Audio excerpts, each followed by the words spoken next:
بسم اللہ الرحمن الرحیم۔ ناظرین، آج ہم مالک اور غلام کا ایک خوبصورت واقعہ پڑھیں گے۔ تو کہتے ہیں کہ ایک غلام تھا۔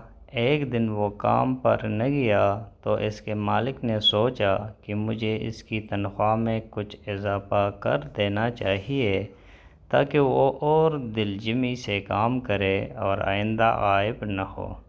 اگلے دن مالک نے اس کی تنخواہ سے زیادہ پیسے اسے دیے، جو اس نے خاموشی سے رکھ لیے۔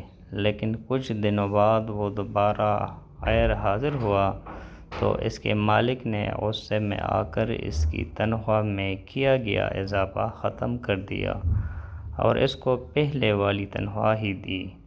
غلام نے اب بھی خاموشی اختیار کی تو مالک نے کہا، جب میں نے اضافہ کیا تو تم خاموش رہے اور اب جب کمی کی تو پھر بھی خاموش ہو کیوں؟ تب غلام نے جواب دیا، جب میں پہلے دن غیر حاضر تھا تو اس کی وجہ بچے کی پیدائش تھی اور آپ کی طرف سے تنخواہ میں اضافے کو میں نے وہ رزق خیال کیا جو وہ اپنے ساتھ لے کر آیا، اور جب میں دوسری مرتبہ غیر حاضر تھا تو اس کی وجہ میری ماں کی وفات تھی اور آپ کی طرف سے تنخواہ میں کمی کو میں نے وہ رزق خیال کیا جو وہ اپنے ساتھ واپس لے کر گئی۔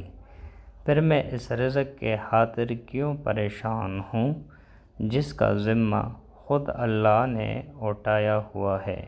تو ناظرین، یہ تھی کہانی غلام اور مالک کی۔ امید کرتے ہیں آپ کو پسند آیا ہوگا۔